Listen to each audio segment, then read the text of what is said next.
श्राद्ध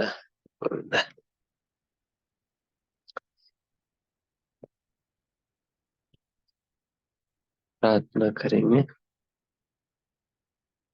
ओम अज्ञानतिमिरन्धस्य ज्ञानाञ्जनशलाकया चक्षुरुन्मीलितं येन तस्मै श्रीगुरवे नमः। श्रीचैतन्यमनोभीष्टं स्थापितं येन भूतले स्वयं रूपः कदा मह्यं ददाति स्वपदान्तिकं वन्देऽहं श्रीगुरोन् श्रीयुतपदकमलं श्रीगुरोन् वैष्णवांश्च श्रीरूपं साग्रजातं सहगण रघुनाथान्वितं त्वं सजीवम् साद्वैतं सावधूतं परिजनसहितं कृष्णचैतन्यदेवं श्रीराधाकृष्णपादान् सहगण ललिता श्रीविशाखान्वितांश्च। हे कृष्णा करुणा सिंधु दीनबंधु जगतपते गोपेश गोपिका कांत राधा कांत नमोस्तुते। तप्त कांचन गौरांगी राधे वृंदावनेश्वरी वृषभानुसुते देवी प्रणमामि हरिप्रिये। वाञ्छाकल्पतरुभ्यश्च कृपा सिन्धुभ्येव च पतितानां पावनेभ्यो वैष्णवेभ्यो नमो नमः। जय श्री कृष्ण चैतन्य प्रभु नित्यानंद श्री अद्वैत गदाधर श्रीवासादि गौर भक्तवृंद। हरे कृष्ण कृष्ण कृष्ण हरे हरे, हरे राम राम राम हरे हरे। विष्णु राम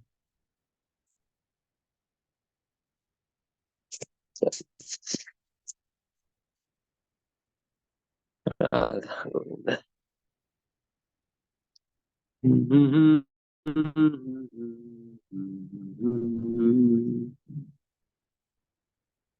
ओके ठीक है। आज थोड़ा धीरे से शुरू कर रहे हैं और जल्दी भी खत्म करेंगे।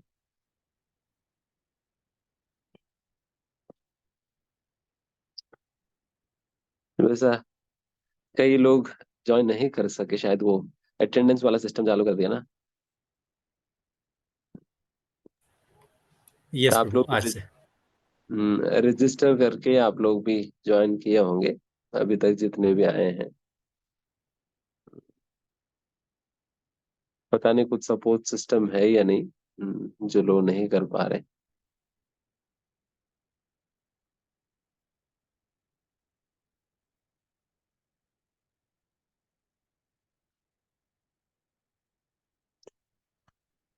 ठीक है, हम अपनी सेवा तो करेंगे जैसा भी है।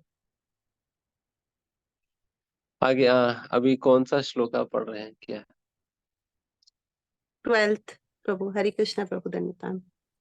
कौन पढ़ने सेकंड वाले हैं? कैंटो फर्स्ट चैप्टर 12th श्लोक। पढ़ेंगे कौन? मैं। आप ही श्लोक अभी पढ़ो फिर, मेरे पास पुस्तक नहीं। ठीक है प्रभु, ओके मैं पढ़ती हूँ। किम प्रमत्तस्य बहुभिः परोक्ष्य नरहि वरम मुहूर्तम विदितम घटते श्रेयसे यतः। तात्पर्य, ऐसे दीर्घ जीवन से क्या लाभ जिसे इस संसार में वर्षों तक अनुभवहीन बने रहकर गवा दिया जाए। इससे तो अच्छा है पूर्ण चेतना का एक क्षण, क्योंकि इससे उसके परम कल्याण का मार्ग प्रशस्त होगा। तात्पर्य भी पढ़ना है प्रभु जी। हाँ पढ़िए। श्रील सुखदेव गोस्वामी ने महाराज परीक्षित को प्रत्येक प्रगतिशील व्यक्ति द्वारा भगवान के पवित्र नाम का जप करने की महत्ता का उपदेश दिया। राजा जिनके जीवन में केवल 7 दिन बचे थे, उनको प्रोत्साहित करने के लिए श्रील सुखदेव गोस्वामी ने जोर देकर कहा कि जीवन की समस्याओं को जाने बिना सैकड़ों वर्षों तक जीवित रहने से कोई लाभ नहीं। इससे तो परमार्थ की चेतना से युक्त एक क्षण का भी जीवन श्रेष्ठकर है। जीवन का सर्वोच्च दाव सनातन है एवं ज्ञान तथा आनंद से पूर्ण है। जो लोग भौतिक जगत के बाह्य लक्षणों से मोहग्रस्त रहते हैं और खाओ पियो मौज करो जैसी पाश्विक वृत्ति में लगे रहते हैं, वे केवल मूल्यवान समय को व्यर्थ ही गुजारते हुए अपने जीवन को गंवा रहे हैं। हमें पूर्ण चेतना में रहकर यह समझ लेना चाहिए कि बद्ध जीव को यह मनुष्य जीवन आध्यात्मिक सफलता प्राप्त करने के लिए प्रदान किया गया है और इस लक्ष्य को प्राप्त करने की सरलतम विधि है भगवान के पवित्र नाम का कीर्तन। पिछले श्लोक में हमने इस विषय की कुछ सीमा तक व्याख्या की और अब आगे हम पवित्र नाम के चरणों पर किए जाने वाले विभिन्न अपराधों पर प्रकाश डालेंगे। श्रील जीव गोस्वामी प्रभु के प्रामाणिक शास्त्रों से अनेक उद्धरण दिए हैं और पवित्र नाम के चरणों पर किए जाने वाले अपराधों के विषय में व्यक्त विचारों की योग्यता पूर्वक पुष्टि की है। विष्णु यामल तंत्र से श्रील जीव गोस्वामी ने सिद्ध किया है कि भगवान नाम के कीर्तन मात्र से मनुष्य सारे पापों से के प्रभावों से मुक्त हो सकता है। मार्कंडेय पुराण के उदाहरण देते हुए श्री गोस्वामी जी कहते हैं कि मनुष्य को चाहिए कि वह न तो भगवत भक्त की निंदा करे और न उन लोगों की बातें सुने जो भगवत भक्त को छोटा बताने का प्रयास करते रहते हैं। भक्त को चाहिए कि निंदक की जीभ काटकर उसे निंदा करने से रोके और यदि ऐसा न कर सके तो उसे चाहिए कि भगवत भक्त की निंदा सुनने की अपेक्षा आत्मघात कर ले। निष्कर्ष यह है कि मनुष्य को न तो भगवत भक्त की निंदा सुननी चाहिए न किसी को ऐसा करने देना चाहिए। जहां तक देवताओं के नामों के से भगवान के पवित्र नाम में अंतर करने की बात है, प्रकट शास्त्र भगवत गीता 10.41 यह बताते हैं कि सारे असामान्य शक्तिशाली जीव परम शक्तिमान भगवान कृष्ण के ही अंश हैं। स्वयं भगवान के अतिरिक्त सभी उनके अधीन हैं। कोई भी भगवान से स्वतंत्र नहीं है, चूंकि कोई भी न तो परम भगवान की शक्ति से अधिक शक्तिमान या उसके तुल्य है, अतः किसी का नाम भगवान के नाम से के समान शक्तिशाली नहीं हो सकता।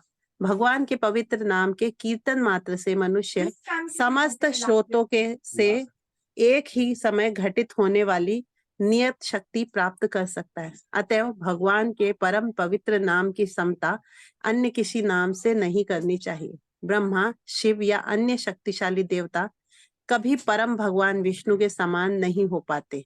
भगवान का शक्तिशाली पवित्र नाम निश्चित रूप से मनुष्य को पाप के प्रभावों से उबार सकता है, किंतु जो व्यक्ति भगवान के पवित्र नाम की दिव्य शक्ति का उपयोग अपने कुत्सिक कार्यों के लिए करना चाहते हैं, वे संसार में सबसे पतित व्यक्ति होते हैं। ऐसे व्यक्तियों को भगवान या उनके प्रतिनिधि कभी भी क्षमा नहीं करते। अतएव मनुष्य को चाहिए कि सभी प्रकार से बिना किसी अपराध के अपने जीवन का उपयोग भगवान के यशोगान में करे। जीवन का ऐसा कार्य भले ही वह एक क्षण का क्यों न हो, उसकी तुलना अज्ञानमय दीर्घ जीवन से नहीं की जा सकती। जैसे अन्य जीवों का दीर्घ जीवन जीवों का दीर्घ जीवन जो किसी प्रकार की आध्यात्मिक प्रगति किए बिना हजारों वर्षों तक जीवित रह सकते हैं। हरे कृष्ण प्रभु।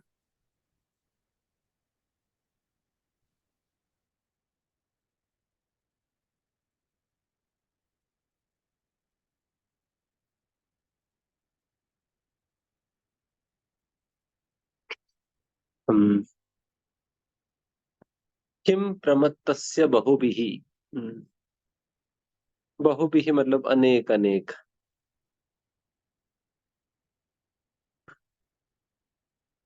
परोक्षैर्हायनैर, inexperienced years, वरम मुहूर्तम विदितम।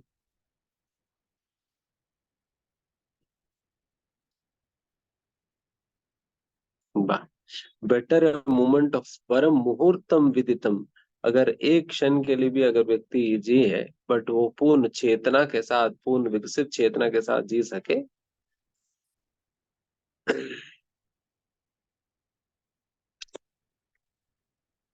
आवाज कम आ रही है क्या? सभी को ठीक आ रही?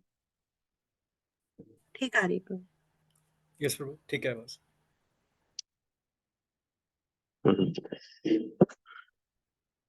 यहाँ पर बताया जा रहा है कि इतने साल जीने के क्या फायदा है अगर कोई व्यक्ति अगर एक क्षण के लिए भी अगर ठीक प्रकार से जी सके, पूर्ण कृष्ण भावनामृत में स्थित होकर अगर एक क्षण भी बिता सके, वो एक क्षण मात्र जो उनकी आयु है, वही बेहतर है।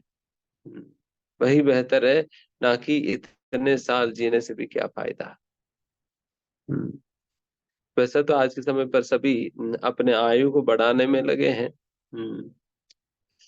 सभी अपना आयु को बढ़ाना चाहते हैं। अगर थोड़ा भी इधर उधर बीमार पड़ गया तो फिर उसकी दवाई खाना इत्यादि इत्यादि इलाज करना वगैरह करते रहते हैं। एंड फिर अपने आप को स्वस्थ बनाकर रखने के लिए फिर अनेक प्रकार के उपचार वगैरह करते हैं। मतलब ये सारा खंडित नहीं है, बट ठीक है, आयु बढ़ा तो रहे हैं, बट आयु बढ़ाकर करेंगे क्या? We are increasing the number of years we are going to spend on earth. पृथ्वी पर हम जितने साल बिताना चाहते हैं उन सालों का हम बढ़ाने का प्रयास तो कर रहे हैं, बट उनसे उतने साल जीकर करेंगे क्या, ये बात है।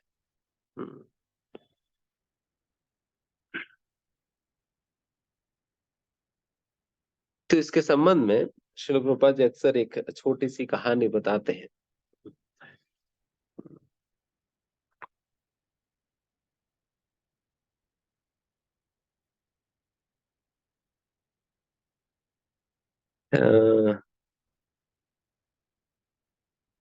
एक साधु जो है न, वो अलग अलग लोगों को किस किस प्रकार से आशीर्वाद देते हैं करके।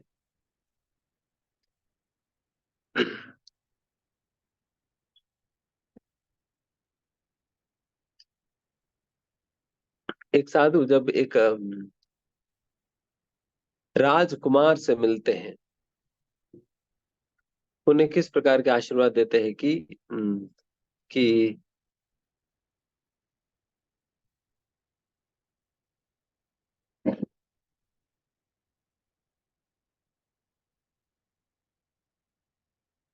लंबे आयु के लिए उनको आशीर्वाद देते हैं।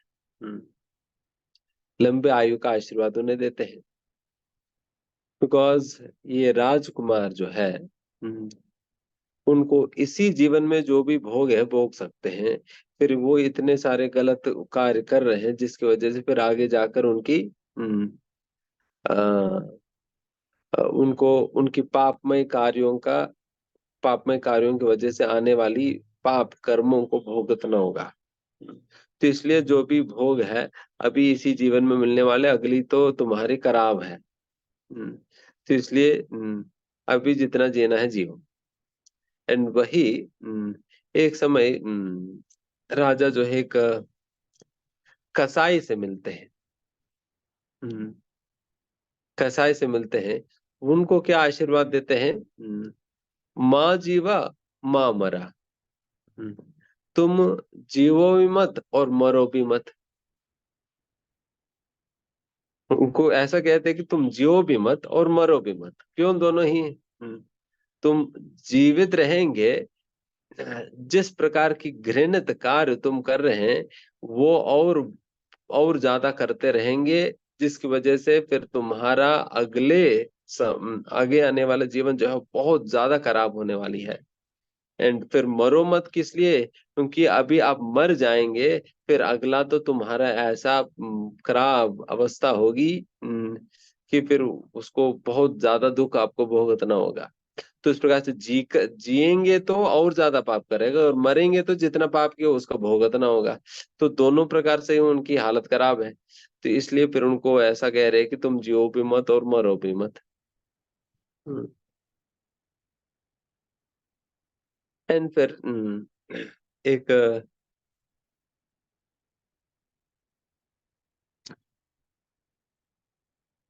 एक मुनि पुत्र से मिलते हैं। फिर मुनि पुत्र से इस प्रकार से कहते हैं कि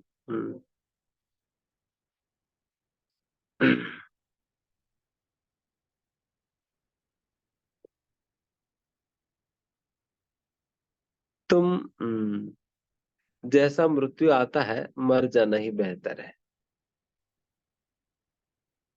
क्यों? तुम्हें तो ये आखिर जीवन है, बाद में तो तुम्हें तो मोक्ष की प्राप्ति, मुक्ति की प्राप्ति होने वाली है।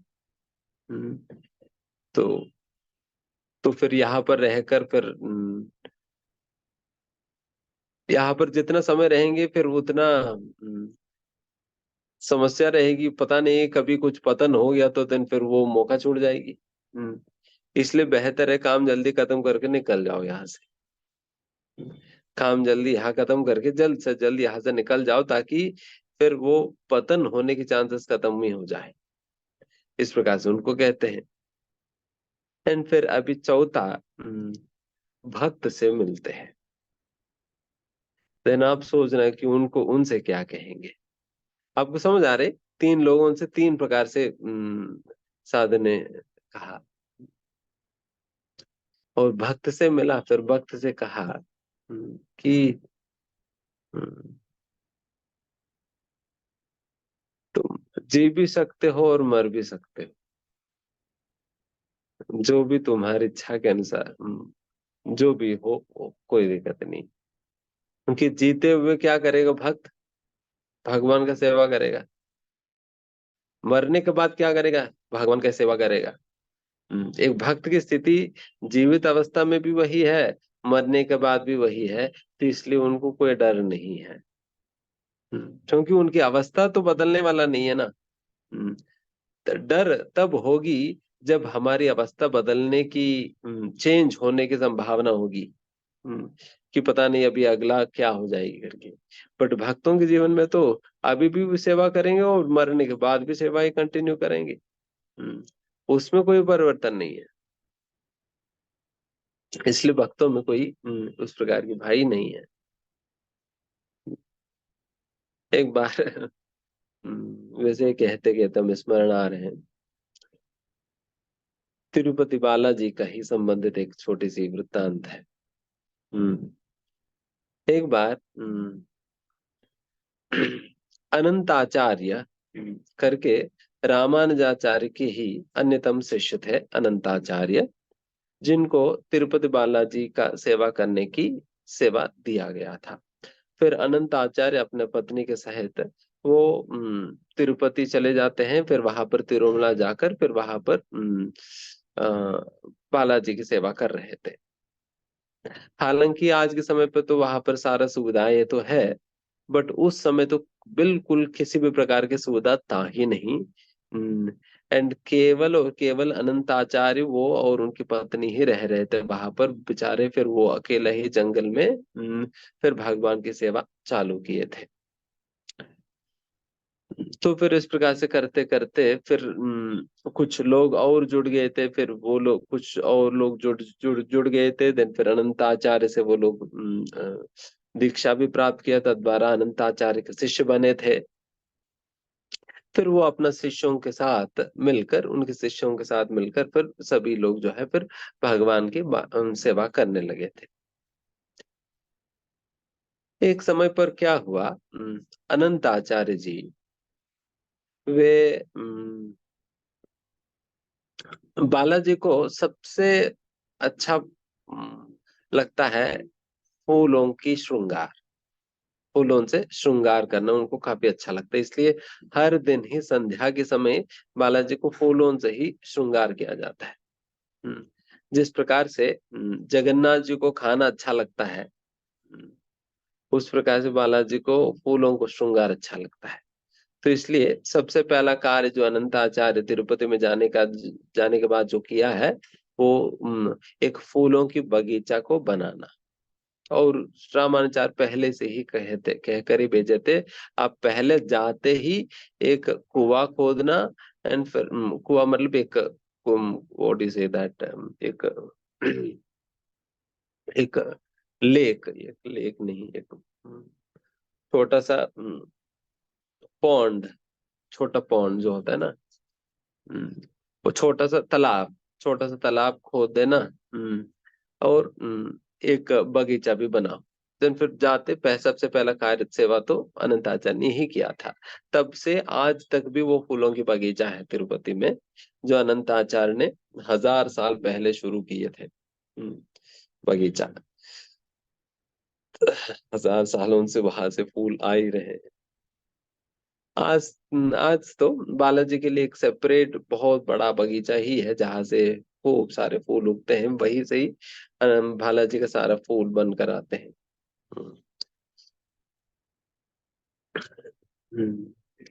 एंड जब उस फूलों की बगीचा में एक बार अनंताचार्य वो फूलों का चयन कर रहे थे बालाजी की सेवा के लिए, उनकी माला बनाने के लिए।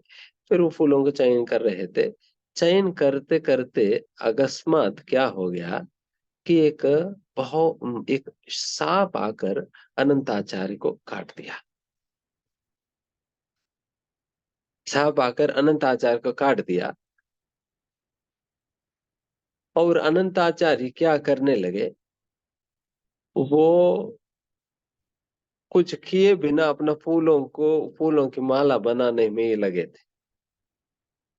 कुछ कर ही नहीं रहे थे उसका उपाय, वो कुछ उपाय किए बिना वो अपना फूलों की माला आराम से बना रहे थे। तो ये सारे घटना घटते हुए ये शिष्यों ने देखा।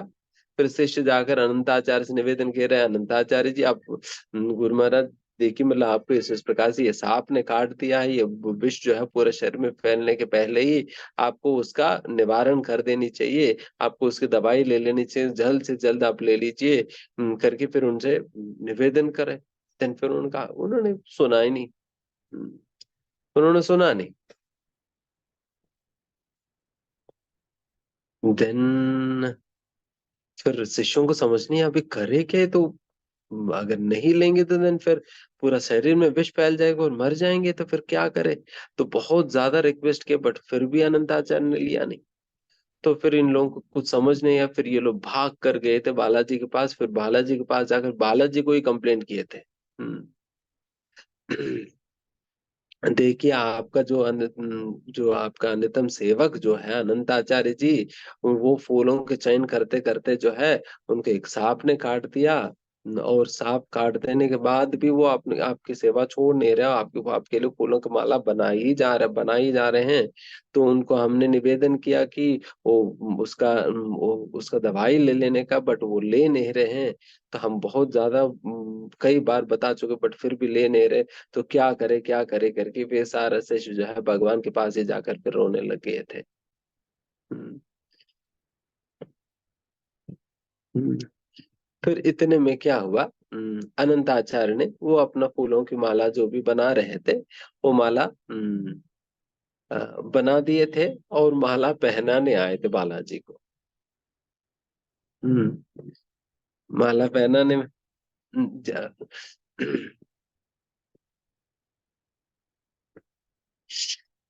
पहनाने आए थे।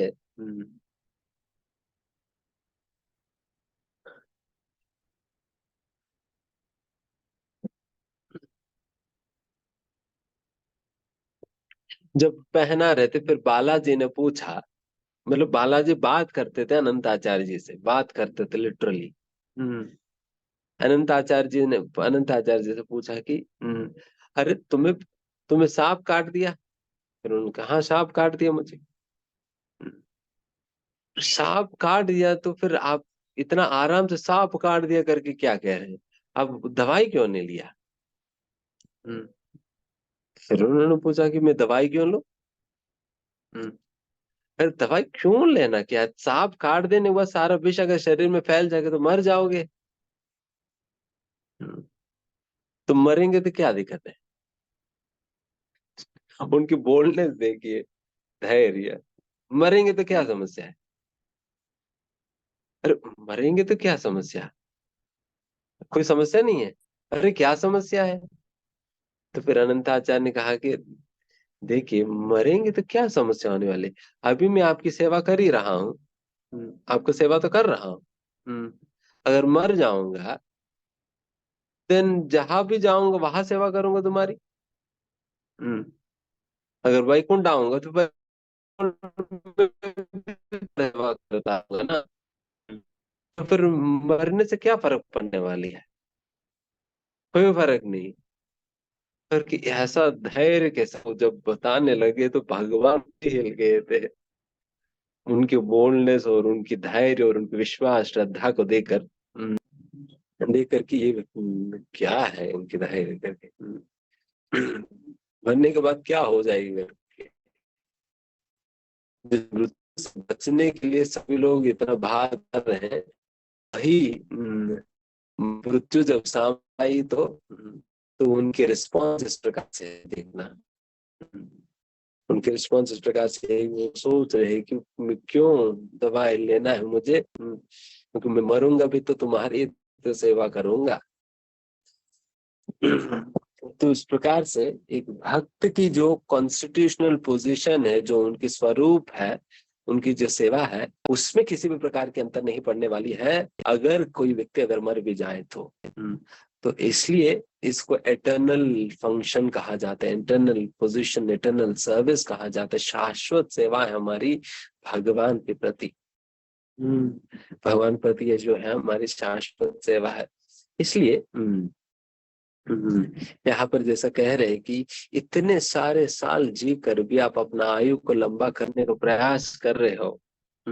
इतना साल जीकर भी क्या फायदा अगर आप अपने सालों का, अपने जीवन को, अपने समय को भगवान की सेवा में उपयोग नहीं करेंगे तो। उपयोग नहीं करेंगे तो फिर क्या फायदा।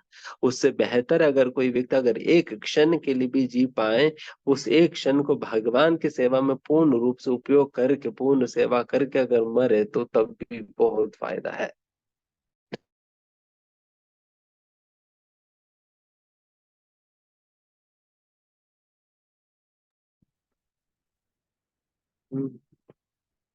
तो इस प्रकार से यहाँ पर बता रहे, बिकॉज देखिए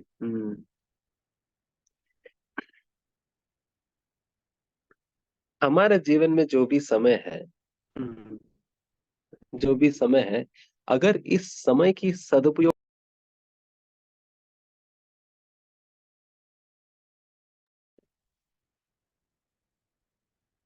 अगर इस समय की आवाज आ रही है सभी को? ठीक। हरे कृष्ण बाबा जी। वो थोड़ा सा बीच में डिस्टर्ब हो रहा है, थोड़ा सा जैसे बीच में लैग आ रहा है बीच थोड़ा। में अभी शुरू कॉल हुआ आ लैग। गया, अच्छा, ठीक। कॉल आ गया तो फोन से मैं कर रहा हूँ, ये तो लैपटॉप से तो नहीं चल रहा।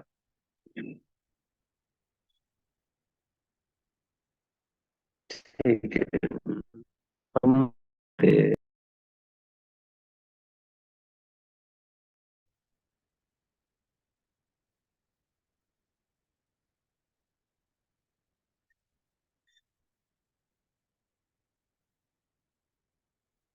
हम्म,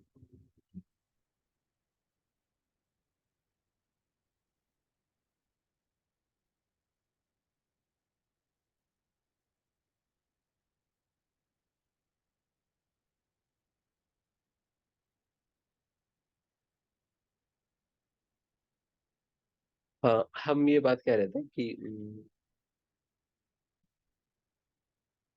जीवन में जितने भी समय भगवान की कृपा से और हमें प्राप्त हुआ है, अगर इस समय, कोई भी समय को अगर भगवान की ओर आगे बढ़ने के लिए हम उसके प्रयोग नहीं कर रहे हैं, देन डेफिनेटली पीछे जा रहे हैं, देन डेफिनेटली हम पीछे जा रहे हैं। तो इसलिए आप यही दो काम हो सकता है, कि आप इधर भक्ति में आगे बढ़ रहे हैं या भक्ति में नहीं, तो उस समय की वजह से आप इधर आगे बढ़ रहे हैं या समय की वजह से आप पीछे जा रहे हैं। आप जितना समय जिएंगे, अगर उतना समय के सही प्रयोग करके आप आगे बढ़ेंगे तो बहुत अच्छा फायदा हो जाएगी। ज्यादा समय मिलने पे ज्यादा फायदा होगा, ज्यादा नजदीक पहुंच जाएंगे। बट वही दूसरी ओर आपको बहुत ज्यादा समय मिला और वो सारा सारा समय जो है भगवान से दूर जाने के लिए आपने उसके सारा समय आपने प्रयोग किया, देन फिर बहुत ज्यादा ही दूर चले गए ना। बहुत ज्यादा दूर चले जाएंगे फिर। तो इसलिए केवल ज्यादा समय जीने से कोई फायदा नहीं है, बल्कि वो हमारे पास जितना भी समय है, उस समय की उपयोग हम किस प्रकार से कर पा रहे हैं, तो ये बात सोचने वाली है। ये बात सोचना चाहिए कि कैसे मैं अपना समय के प्रयोग भगवान के सेवा में उपयोग कर पा रहा हूँ, है ना। तो अन्यथा अन्यथा वैसे भागवत में एक अन्य जगह पर इस प्रकार से पूछा जाता है, एक कई बार कई कई ऐसा पेड़ है जो कि सैकड़ों सैकड़ों सालों तक जीते हैं, बट फायदा क्या हुआ, क्या रहा। What is the use of their living for hundreds and hundreds of years? कई ऐसा पेड़ है जो कि शायद अमेरिका में का, मुझे भी याद नहीं है, बचपन में हम लोग पढ़ते थे। जो कि 1000 साल से ज्यादा समय तक वो जीती है। 1000 साल से ज्यादा ही वो जिंदा रहती है वो पेड़। बहुत बड़े बड़े पेड़ होते हैं वो। उसके ट्रंक के बीच में से छेद बनाकर एक पैसेज बना दे, जिससे गाड़ी निकल जाती है। गाड़ी निकल जाती है ट्रंक के बीच में से, वो पेड़ तो जिंदा ही रहेगा। तो इस प्रकार के बड़े बड़े पेड़ होते हैं। तो वैसा पेड़ इतने साल जी कर भी क्या फायदा हुआ? कि बिकॉज कोई वैल्यूबल कंट्रीब्यूशन नहीं है। तो उसी प्रकार से यहाँ पर भी उसी प्रकार की बात पूछा जा रहे हैं कि इतना साल जी कर भी क्या करोगे?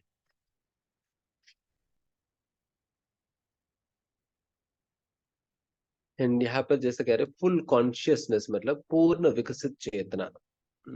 जैसा अन्य रेडवुड ट्रीज है, सही है। पूर्ण विकसित चेतना। पूर्ण विकसित चेतना मतलब कॉन्शियसनेस के डिफरेंट डिफरेंट लेवल्स होते हैं। विकसित चेतना, पूर्ण विकसित चेतना, मुकुलित चेतना, संकुचित चेतना। तो इस प्रकार से 4-5 डिफरेंट लेवल्स ऑफ कॉन्शियसनेस होता है। और यहाँ पर जिस कॉन्शियसनेस के विषय में बात कर रहे हैं, फुल कॉन्शियसनेस मतलब पूर्ण विकसित चेतना है। पूर्ण विकसित चेतना का मतलब है एक जीव पूर्ण रूप से कंप्लीट कन्विक्शन के साथ भगवान श्री कृष्ण की सेवा में लगा हुआ है। has completely understood his constitutional position to be the servant of the Supreme Lord। भगवान की सेवा के रूप में अपना असली स्थिति को पहचानते हुए उस सेवा में पूर्ण रूप से संलग्न है, वैसा व्यक्ति को कहा जाता है इनकी चेतना जो है पूर्ण रूप से विकसित हो चुका है, फुल कॉन्शियसनेस है, पूर्ण विकसित चेतना है उनकी। तो वैसा चेतना के विषय में बताया जा रहा है। उस चेतना के साथ व्यक्ति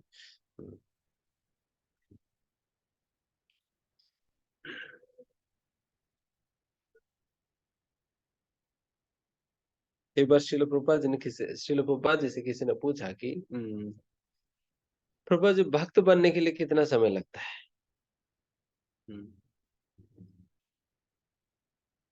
कितना समय लगता है?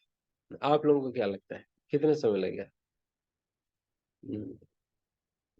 5 साल, 10 साल, 15 साल, 20 साल, 50 साल, 100 साल, कितना लगेगा? प्रभुपाद जी ने क्या कहा? भक्त बनने के लिए बस एक क्षण लगता है। बस एक क्षण लगता है। तो हमारा कितना क्षण बीत गया? सैकड़ों लाखों क्षण बीत गया। बट यहाँ प्रभुपाद जी तो कह रहे एक क्षण में भी भक्त बन जाएंगे। तो उसको उदाहरण भी प्रभुपाद जी देते हैं। जैसे एक पूर्व समय पर एक कटवांग राजा करके हुआ करते थे। जो ये कटवांग राजा जो है, ये एक समय पर देवी देवताओं को असुरों के खिलाफ युद्ध करने में काफी मदद करते हैं। इस प्रकार से काफी देर तक लड़ने के उपरांत जब खटवांग राजा इस प्रकार से खटवांग राजा की मदद से देवी देवताओं ने उस युद्ध को जीत लिया है। फिर उसके उपरांत देवी देवताएं फिर इंद्र जी जो है कटवांग राजा को धन्यवाद देते हुए उनसे ये बात कहते हैं, हे कटवांग राजा, आपकी मदद से ही तो हम लोग इस प्रकार से इस युद्ध को जीत सके हैं। तो आप अभी हम आपको कुछ वरदान देना चाहते हैं। आप बताएं कि आपको क्या वरदान चाहिए?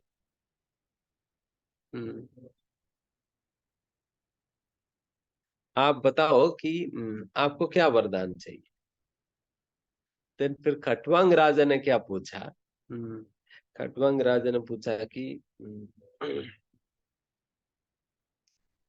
मेरा आयु कितना बचा हुआ है?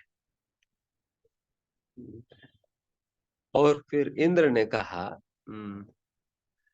तुम्हारे पास एक क्षण बचा हुआ है बस। उनका लास्ट मोमेंट में उन्होंने पूछा तुम्हारा आयु कितना बचा हुआ है? फिर इंद्र ने कहा कि तुम्हारे पास तो बस एक ही क्षण बचा हुआ है, यही आखिरी क्षण है तुम्हारी। करके बताए थे।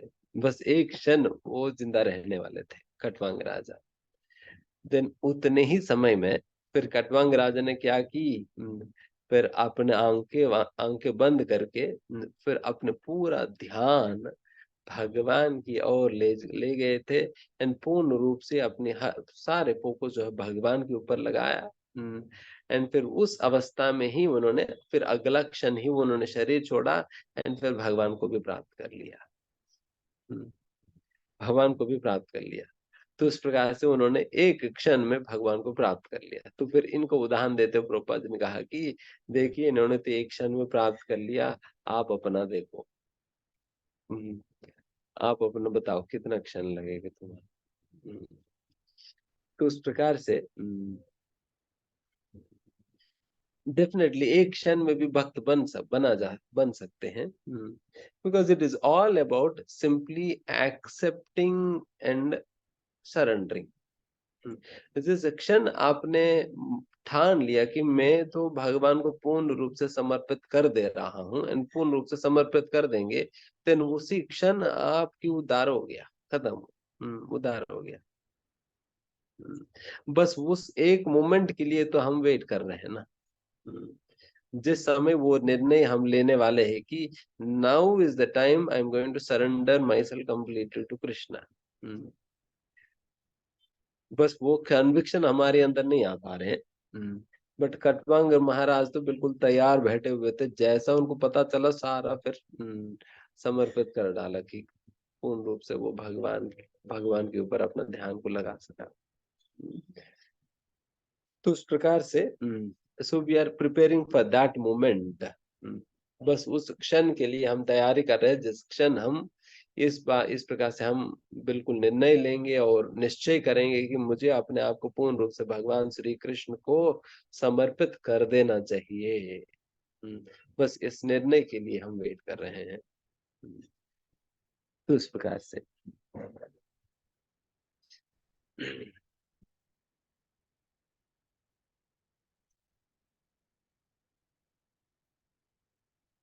एंड फिर यहाँ पर वैष्णव निंदा के विषय में भी चर्चा किया हुआ है, बट अभी आगे फिर नेक्स्ट श्लोका पे बाकी चर्चा करेंगे।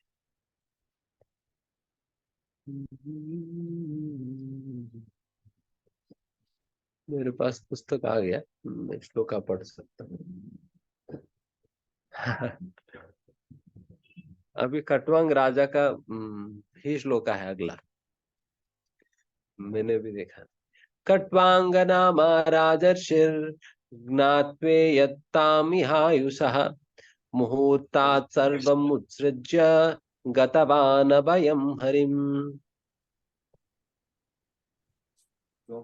राजर्षि खटवांग को जब यह सूचना दी गई कि उनकी आयु का केवल एक क्षण शेष है, तो उन्होंने तुरंत अपने आप को समस्त भौतिक कार्यकलापों से मुक्त करके परम रक्षक भगवान की शरण ले ली। प्रभु तात्पर्य भी पढ़ना है। हाँ। पूरी तरह से जिम्मेदार व्यक्ति को अपने वर्तमान मनुष्य जीवन के मूल कर्तव्य का भान होना चाहिए। भौतिक जीवन की तुरंत की आवश्यकताओं की पूर्ति के लिए किया गया कर्म ही सब कुछ नहीं है। मनुष्य को अपने जीवन में श्रेष्ठतम पद प्राप्त करने के लिए अपने कर्तव्य के प्रति चौकन्ना रहना चाहिए। मनुष्य जीवन हमें इसी मुख्य कर्तव्य की तैयारी करने के लिए मिला है। यहाँ पर महाराज खटवांग का उल्लेख राजर्षि के रूप में हुआ है, क्योंकि वे अपने ऊपर राज्य प्रबंध का उत्तरदायित्व होते हुए भी अपने जीवन के मुख्य कर्तव्य को भूले नहीं थे। यही हाल महाराज युधिष्ठिर तथा महाराज परीक्षित जैसे अन्य राजर्षियों का भी था। वे अपने मुख्य कर्तव्य को निभाने के प्रति जागरूक रहने के कारण उदाहरण रूप आदर्श व्यक्ति थे। महाराज खटवांग को देवताओं ने असुरों से युद्ध करने के लिए स्वर्ग में बुलाया था, और राजा के रूप में उन्होंने देवताओं को पूरी तरह संतुष्ट करते हुए युद्ध किया। इस पर देवताओं ने प्रसन्न होकर उन्हें भौतिक भोग का कोई वर देना चाहा, लेकिन चूंकि महाराज खटवांग अपने प्रमुख कर्तव्य के प्रति अत्यंत जागरूक थे, अतएव उन्होंने देवताओं से अपने शेष जीवन की अवधि के विषय में पूछा। इसका अर्थ यह है कि वे देवताओं से भौतिक वर प्राप्त करने के फेर में न थे, क्योंकि उन्हें अगले जीवन की तैयारी करनी थी। किंतु देवताओं ने उन्हें बताया कि उनके जीवन का केवल एक क्षण शेष है। तो राजा ने तुरंत उस स्वर्ग लोक को छोड़ दिया जो उच्च स्तरीय भौतिक भोग से पूरित है, और इस पृथ्वी पर आकर उन्होंने परम रक्षक भगवान की शरण ली। वे अपने महत् प्रयास में सफल रहे और उन्हें मुक्ति प्राप्त हुई। राजर्षि द्वारा यह प्रयास यद्यपि एक क्षण के लिए था, किंतु सफल रहा, क्योंकि वे अपने मुख्य कर्तव्य के प्रति सदैव जागरूक रहे। इस तरह से महाराज परीक्षित को महान शुकदेव गोस्वामी द्वारा प्रोत्साहित किया गया।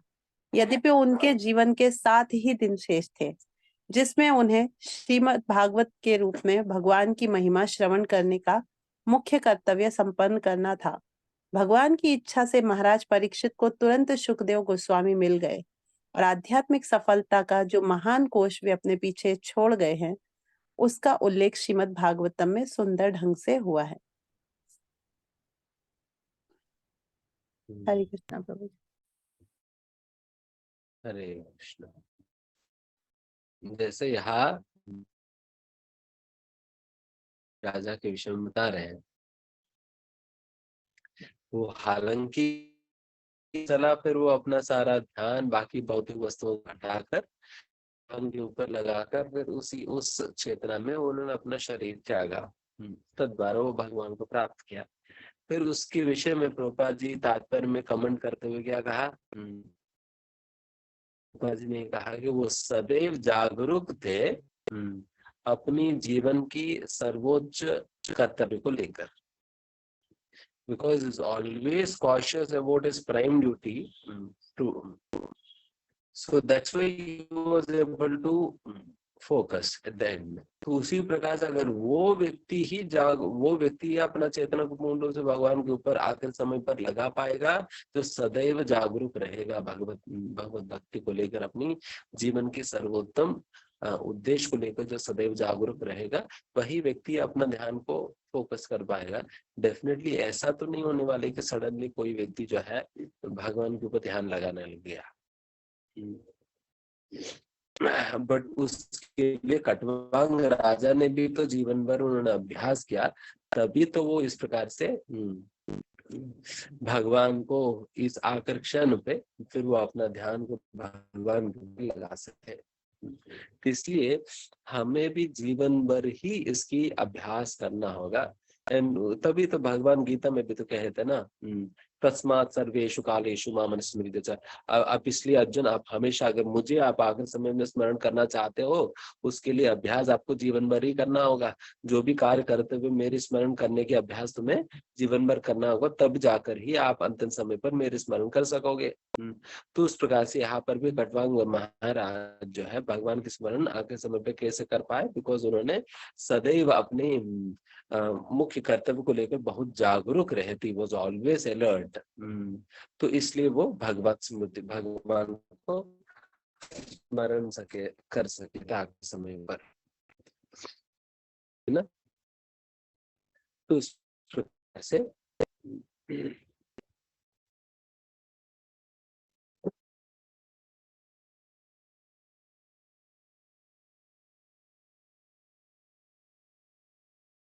And Srila Prabhupada ji भी तात्पर्य में शुरुआत में लिखते हैं ना, the activity is to meet the immediate necessities of material life but not everything. सबसे ज्यादा समय तो हमारा तो इसमें जाता है कि अपनी अभी की जरूरतों को पूरा करने के लिए ही हमारा ज्यादा समय चले जाता है।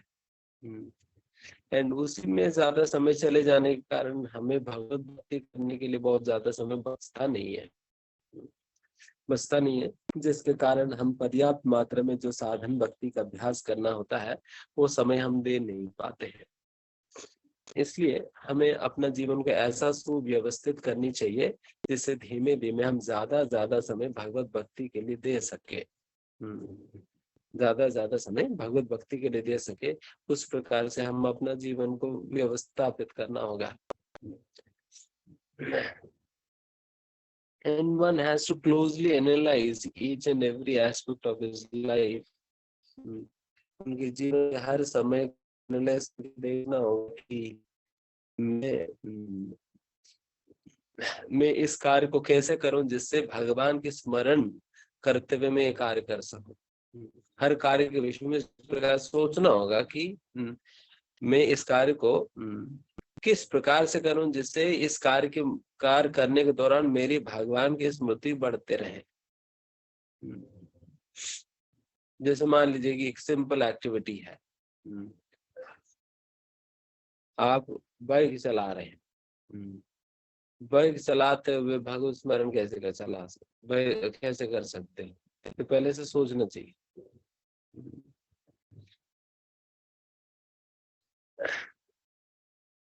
अगर बाइक चलाते हुए अगर आप एक हाथ में माला लेकर माला करेंगे तो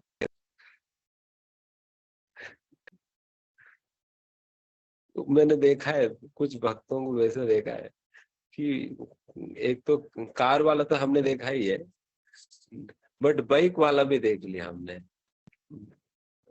तो वो लोग एक हाथ में माला करते हुए बाइक चला रहे। तो बाइक में ऐसे एक्सपेरिमेंट करने की कोई जरूरत नहीं है। दिन कटवा महाराज की तरह आपके पास भी कुछ ही क्षण बचेंगे। तो रादर उस समय भगवान के कीर्तन करते हुए जाया जा सकता है। अब मुंह से तो भगवान के नाम ले सकते हो, भगवान के नाम कीर्तन करते हुए आप कर जा सकते हो। तो उस प्रकार से जीवन के हर एक कार्य, मान लीजिए हम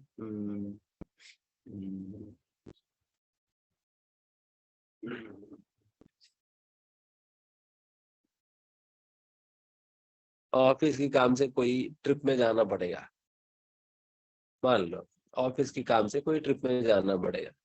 then भक्तों की सोच विचार इस प्रकार रहते, ठीक है मैं अभी ऑफिस, ठीक है मुझे जयपुर जाना है, तो जयपुर जाते वक्त जो है ट्रेन में मुझे क्या कौन सी पुस्तक पढ़ना चाहिए,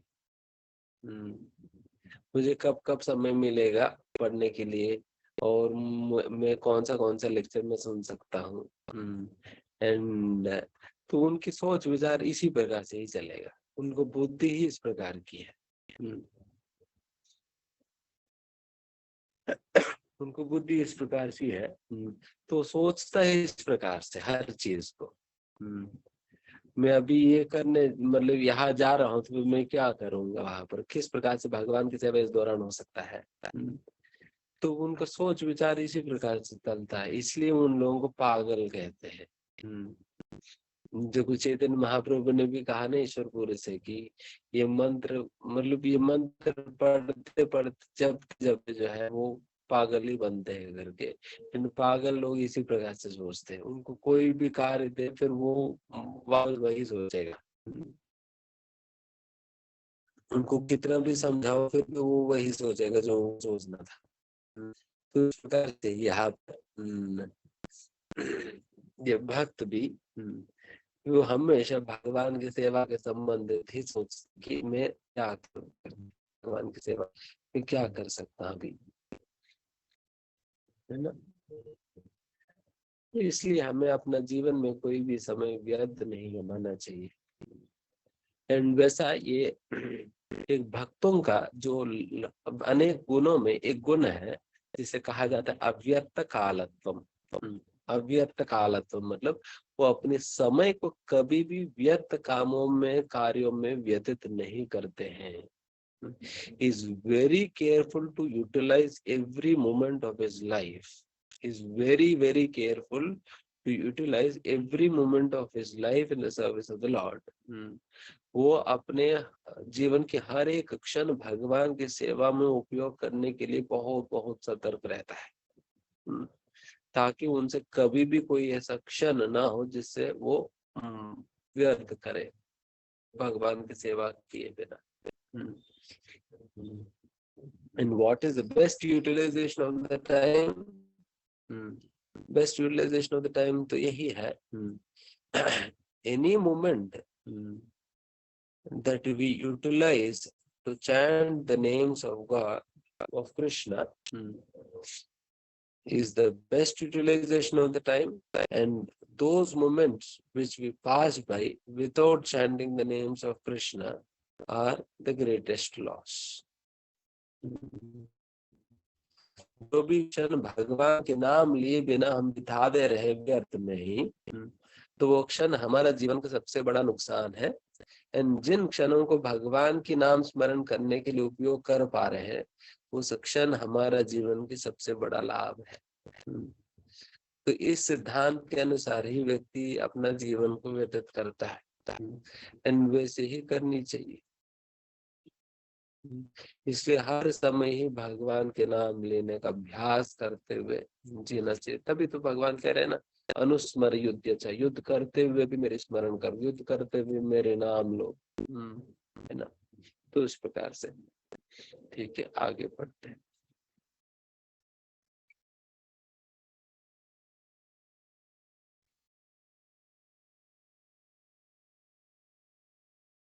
तवापि एतार्हि कौरव्या सप्ताहं जीवितावधिः उपकल्पया तत्सर्वं ताप्यत् साम्परायिकम्। हे महाराज परीक्षित, अब आपकी आयु के और 7 दिन शेष हैं। अतएव इस अवधि में आप उन समस्त अनुष्ठानों को संपन्न कर सकते हैं जो आपके अगले जीवन के परम कल्याण के लिए आवश्यक हैं। रुचि तात्पर्य तात्पर्य महाराज खटवांग, जिन्होंने अत्यल्प समय में अपने अगले जीवन के लिए अपने आप को तैयार कर लिया था, उनका उदाहरण प्रस्तुत करने के बाद शुकदेव गोस्वामी ने महाराज परीक्षित को यह कहकर प्रोत्साहित किया कि चूंकि उनके पास अब भी 7 दिन शेष हैं, अतः वे अगले जीवन की तैयारी के लिए इस समय का सदुपयोग सरलता से कर सकते हैं। एक तरह से गोस्वामी जी ने महाराज परीक्षित को बताया कि वे भगवान के शब्द रूप की शरण ग्रहण कर लें, क्योंकि उनके जीवन के अब भी 7 दिन शेष हैं और इस प्रकार से वे मुक्त हो लें। दूसरे शब्दों में सुखदेव गोस्वामी ने जिस तरह महाराज परीक्षित को श्रीमद् भागवत सुनाया था, उसी रूप में उसका श्रवण करके प्रत्येक व्यक्ति अगले जीवन की अच्छी तरह तैयारी कर सकता है। यह अनुष्ठान औपचारिक नहीं है, अपितु कुछ अनुकूल बातें हैं जिनका पालन करना होता है और जिनका उपदेश आगे दिया गया है। यहाँ पर जैसे यहाँ परीक्षित महाराज की बात कहते हैं, सुखदेव गोस्वामी कह रहे हैं कि अरे वैसे कटवांग महाराज के पास तो एक ही क्षण बचा था, तुम्हारे पास तो 7 दिन है। तुम्हारे पास तो 7 दिन है, तुम्हारा स्थिति तो और भी बेहतर है उनसे। एंकरेज कर रहे हैं, तुम्हारे पास तो 7 दिन है, तो वो तुम्हारे स्थिति तो और भी बेहतर है।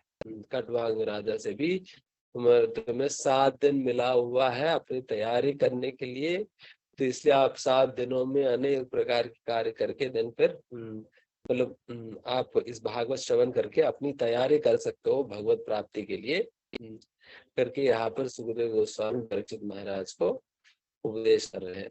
तो फिर इस दौरान हम सभी लोगों को भी भगवान यही संदेश दे रहे हैं कि फिर हमारे पास कितना दिन बचा हुआ है। 1 क्षण, 2 क्षण, 1 हफ्ते, 2 हफ्ते, 3 हफ्ते, कितने हफ्ते बचा है?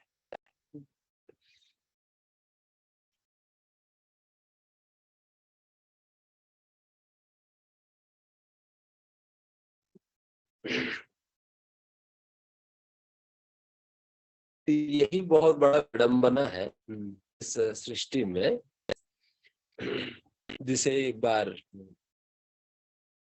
यक्ष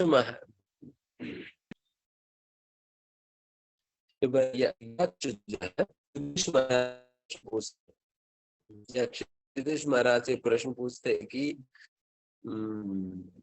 अरे युधिष्ठिर, इस सृष्टि के अंतर्गत सबसे आश्चर्यजनक चीज क्या है?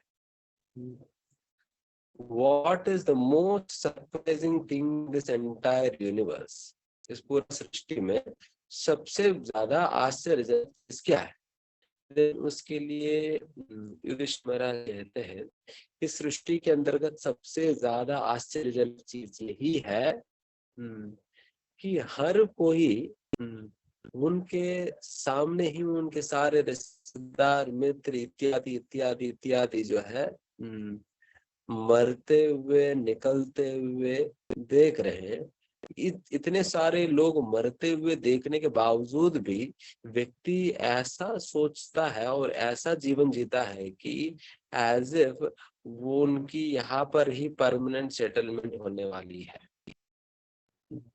कोई ऐसा जीवन जीने लगता है कि ये ऐसा मान्यता के साथ कि मैं बस यही रहने वाला हूँ, आप लोग तो जाएंगे। बट उन्होंने अपना आंखों से देखा भी तो है कि उनके सारे रिश्तेदार चले गए, उनके साथ मित्र चले जा रहे हैं, ये चले जा रहे हैं, सभी लोग चले जा रहे हैं, बट फिर भी वो सोचता रहता है कि अभी मैं तो यही रहने वाले हैं। उसी प्रकार से अपना सारा तैयारी करता है। पॉलिसी बनाना हो, बैंक में इंस्टॉलमेंट डालना हो, फ्लैट लेना हो, घर खरीदना हो, जमीन खरीदना हो, ये सारा चीज एज व्यक्ति ऐसा करता है कि मुझे यही रहना है। जीवन भर ही सेटल होने का प्रयास करते हैं। आप सोचिए कि वहां सेटल होने का प्रयास करें जहां पर कुछ भी सेटल नहीं है। वहां पर सेटल होने का प्रयास कर जो कि अपने अपने आप ही सारा कुछ नश्वर है, वैसा जगह पर सेटल होने का प्रयास करे तो फिर क्या ही होगा। तो इसलिए यहाँ पर किसी को ग्रीन कार्ड नहीं मिलने वाली है, चाहे जितना भी प्रयास करे।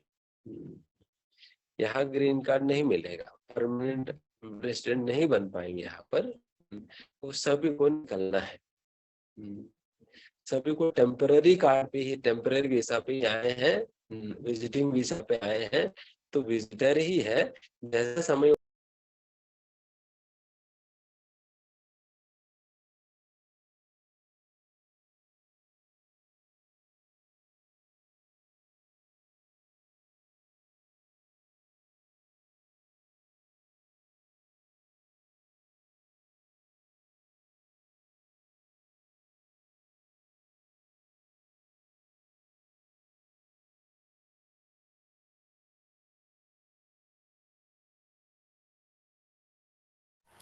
हरे कृष्णा डिवोटीज, प्रभु जी ड्रॉप कर गए, एक बार हम चेक करते हैं। आप बने रहिए इस सेशन में हमारे साथ।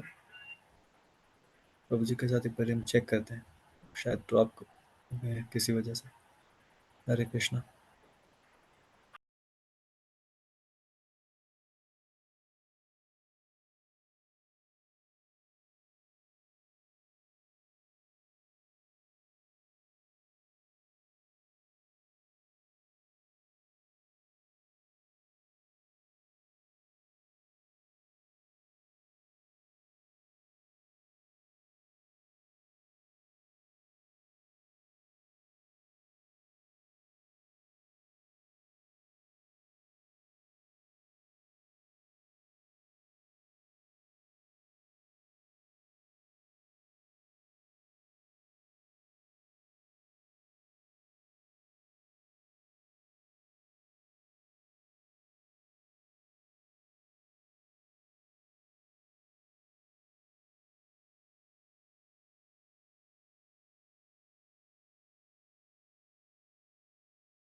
क्या करें, हमारे इंटरनेट सिग्नल भी परमानेंट नहीं है।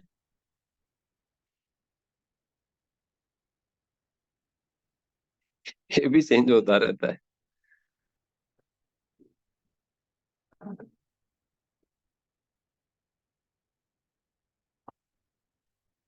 तो वैसा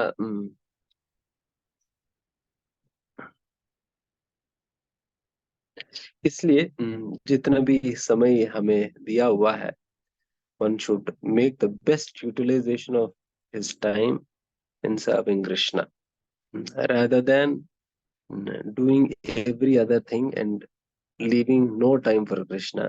Rather हमें अपने सारे चीजों को ऐसा करनी चाहिए जैसा होता है ना, व्हाट इज कि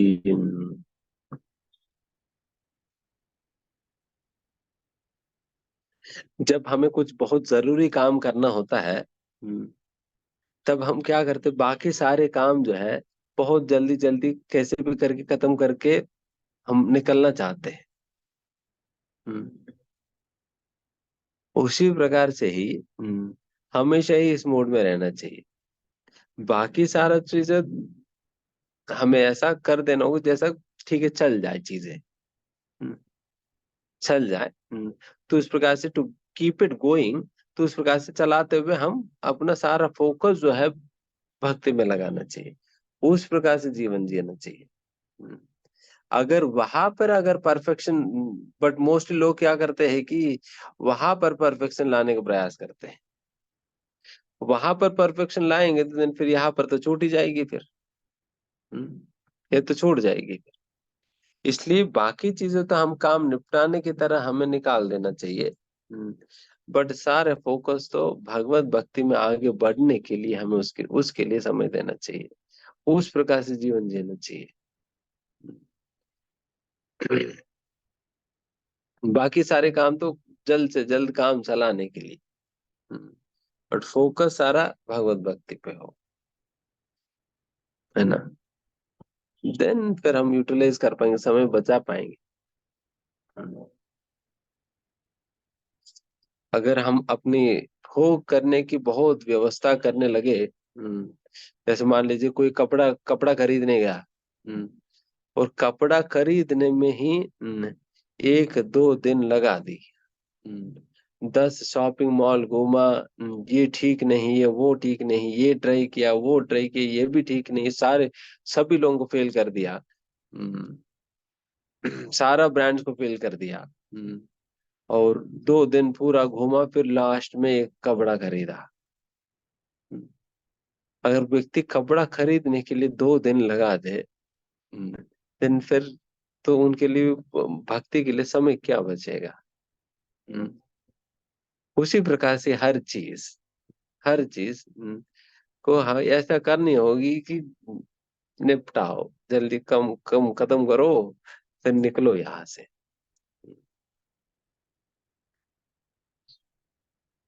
जैसे जब जब ट्रेन ट्रेन पकड़ने के लिए, फ्लाइट पकड़ने के लिए टाइम हो गया, आपको जल्दबाज में भागना है, देन देन बाकी काम क्या करेंगे हम, हम्म, बाकी काम कैसे करेंगे, जल्द से जल्द निपटा लेते हुए निकल जाते हैं, उस प्रकार से करना होगा। कई बार लोग सोचते हैं कि प्रभु जी बहुत ज्यादा इम्पोर्टेंट रिस्पॉन्सिबिलिटीज है, प्रभु जी ये है वो है करके काफी कुछ कहते हैं। बट आप सोचना, अगर मान लो कि हम्म, उस इम्पोर्टेंट रिस्पॉन्सिबिलिटीज के बीच में अगर यमराज जी कॉल करे तो उठाएंगे नहीं, उठाएंगे नहीं। यमराज जी कॉल करे तो आप ये तो नहीं कहेंगे भी यमराज जी अभी तो थोड़ा सा बिजी हूँ, बाद में कॉल करो। हम्म, यमराज जी का तो कंपलसरी कॉल है वो, वो तो आप स्किप नहीं कर सकते हो, हम्म, आप स्किप नहीं कर सकते, वो उठाना ही पड़ेगा उनकी कॉल तो, तब तो उठाएंगे ना, सारा रिस्पॉन्सिबिलिटी छोड़ वाड़ कर उठाएंगे फिर। जब यमराज जी का कॉल उठाने के लिए हम सारे कॉल वॉल स्किप कर सकते हैं, देन भगवान की कॉल क्यों नहीं उठा सकते हैं। हम्म हरे कृष्ण महामंत्र भी तो कॉल ही तो भगवान के साथ, we are also on call with Krishna. When we are chanting, हम कृष्ण से ही तो बात कर रहे हैं। जब यमराज जी कॉल करे तो हम सारा काम धंधा छोड़कर उठा लेते हैं, बट जब कृष्ण की कॉल आते हैं तो देन फिर क्यों हम नेग्लेक्ट करें ना। So in that way we have to prioritize Krishna, we have to prioritize Krishna and give him the utmost important position, and फिर वैसा पोजीशन देकर हमें भगवत भक्ति करनी चाहिए उस प्रकार से, है ना। हम्म, ठीक है, ठीक है, मैं आज थोड़ा सा जल्दी यहाँ खत्म करता हूँ, क्योंकि मैं आप लोगों के साथ आज ज्यादा जप नहीं किया, मेरी माला बज गया। हम्म, तो मुझे अपनी माला करना है। ठीक है, किसी का कोई एक आध प्रश्न है तो ले सकते। हरे कृष्णा प्रभु जी, धन्यवाद प्रणाम। Thank you Prabhu ji for wonderful session. आज का श्रीमद् भागवतम की कक्षा पर बहुत ही सुंदर कक्षा प्रभु। थैंक यू प्रभु जी। किसी का कुछ प्रश्न? अच्छा, मैं एड्रेस अमित पटेल, हरे कृष्णा अमित पटेल प्रभु जी, मैं आपको अनम्यूट कर देता हूँ, आप प्लीज पूछिए। हरे कृष्ण प्रभु जी, दंड प्रणाम। प्रभु जी, 12th टेक्स्ट में शुरुआत में रेफरेंस है ऑफ एवरी प्रोग्रेसिव पर्सन। तो वो प्रोग्रेसिव पर्सन कौन है जिनके लिए इंस्ट्रक्शंस दी हैं that they should always take shelter of the holy name? That's the first question, प्रभु जी। एंड इस टेक्स्ट में नीचे प्रभु जी प्रभुपाद जी कहते हैं that one can derive all the stipulated energy synchronized। तो वो उसको किस तरह से प्रभु, how we can cultivate that synchronized energy?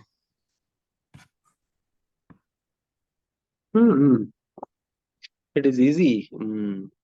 If you are convinced about the goal of your life, then obviously all your energies will converge or will converge towards your focus of life.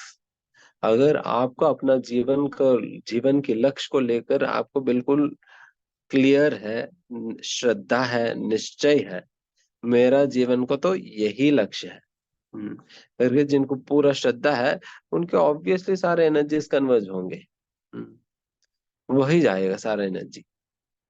तो इसलिए अगर हम अपने energies को channelise करना है appropriately in one direction, व्यवसाय आत्मक बुद्धि ही, देन एक पूर्णंदना, देन फिर जीवन का जो एकमात्र जो मूल उद्देश्य है उसको समझते हुए उसके ऊपर श्रद्धा रखना होगा। This is what I actually want in my life, nothing more and nothing less. उससे ज्यादा भी नहीं चाहिए, उससे कम भी नहीं चाहिए, मुझे चाहिए क्या जीवन में, बस यही चाहिए मुझे।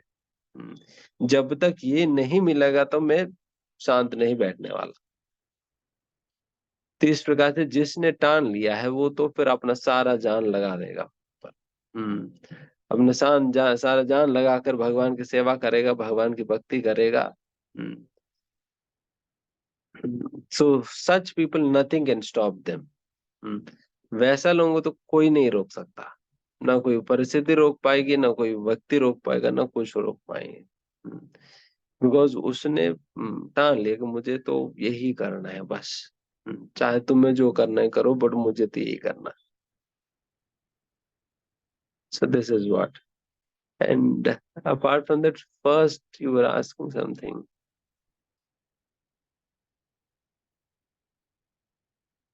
By chanting the Lord's holy name, one can derive all the stipulated energy synchronized from all sources. Because holy name is the source of everything. जिस प्रकार से भगवान को विषय में कहते हैं हम सर्वस्य प्रभु, भगवान से ही सब कुछ प्रकट है, तो वैसे ही हरिनाम से ही सब कुछ प्रकट है। एंड जब हम हरिनाम लेते हैं, then everything starts falling in place.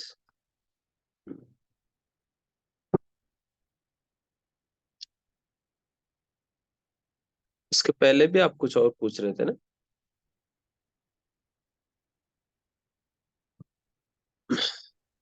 हरे कृष्णा प्रभु जी।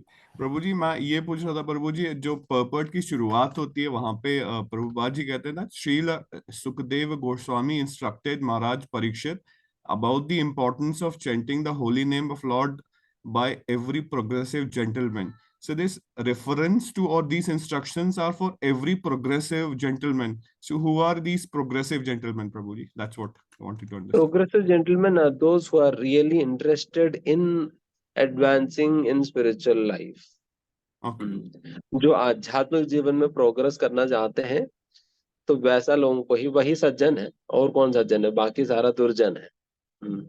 जो भगवान की भक्ति नहीं करते हैं वो सभी।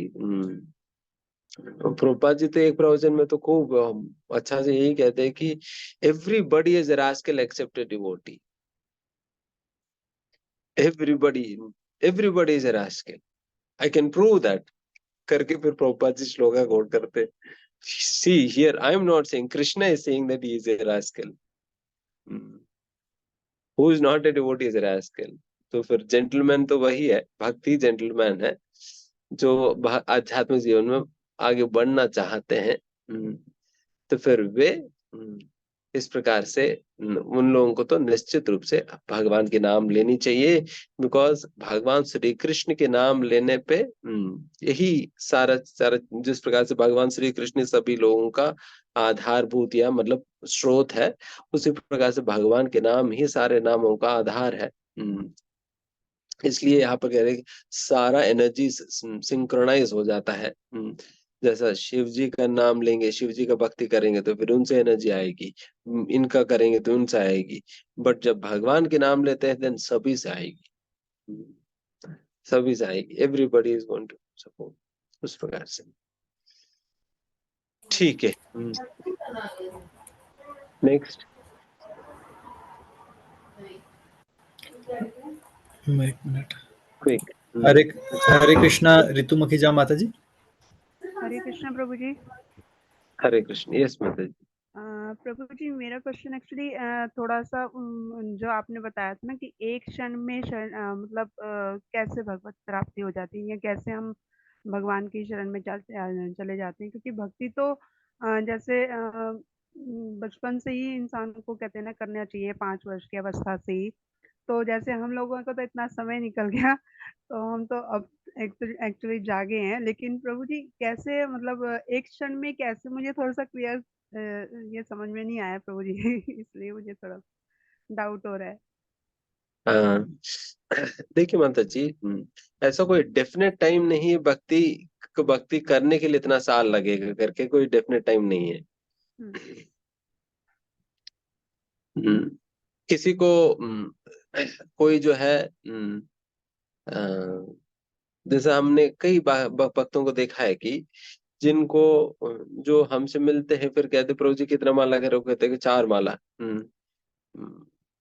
प्रभु कितने सालों से आ रहे प्रभु जी? पिछले 5 सालों से हम आ रहे प्रभु जी, 5 साल से आ रहे और 4 माला कर रहा।